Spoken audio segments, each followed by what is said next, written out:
സമാധാനപരമായ ഒരു ജീവിതം കെട്ടിപ്പടുക്കാൻ മറ്റൊരു മാർഗം കൂടി പറഞ്ഞുതരാം. പീസ് ഡയറിയുടെ പുതിയ എപ്പിസോഡിലേക്ക് സ്വാഗതം. ഫോർഗിവ്നെസ്, വിട്ടുവീഴ്ച മനോഭാവം. നമുക്ക് ആരിൽ നിന്നെങ്കിലും ഒരു പ്രയാസമുണ്ടായാൽ അത് പൊരുത്തപ്പെട്ടു കൊടുക്കാനുള്ളൊരു മനസ്സ്, വിട്ടുവീഴ്ച ചെയ്തു കൊടുക്കാനുള്ളൊരു മനസ്സ്, അത് വലിയ പ്രധാനപ്പെട്ട ഒരു കാര്യമാണ്. നമ്മുടെ മനസ്സിൻ്റെ ആരോഗ്യത്തെയും ശരീരത്തിൻ്റെ ആരോഗ്യത്തെയും പോസിറ്റീവായി ബാധിക്കുന്ന ഒരു പ്രധാനപ്പെട്ട കാര്യമാണ് ഫോർഗിവ്നെസ്. നമ്മളൊരു വീട്ടിലേക്ക് പ്രവേശിച്ചു, ഒരു പ്രോഗ്രാമിലേക്ക് കയറി ചെന്നു, അവിടെ പരിഗണന കിട്ടാതെ ആയപ്പോൾ നമ്മുടെ മനസ്സ് അസ്വസ്ഥതപ്പെട്ടുവെങ്കിൽ അവിടെ ഒരു വിട്ടുവീഴ്ച മനോഭാവം നമ്മുടെ ഉള്ളിൽ ഇല്ല.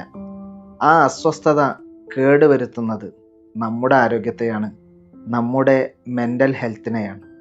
അപ്പോൾ സമാധാനം അതോടുകൂടി നമുക്ക് നഷ്ടപ്പെടും. അവരെന്നെ പരിഗണിച്ചില്ലല്ലോ എന്ന അസ്വസ്ഥത നമ്മളെ നിരന്തരം വ്യാകുലപ്പെടുത്തിക്കൊണ്ടേയിരിക്കും. അതിനുള്ള ഏക പരിഹാരം ഫോർഗിവ്നെസ് മൈൻഡ്.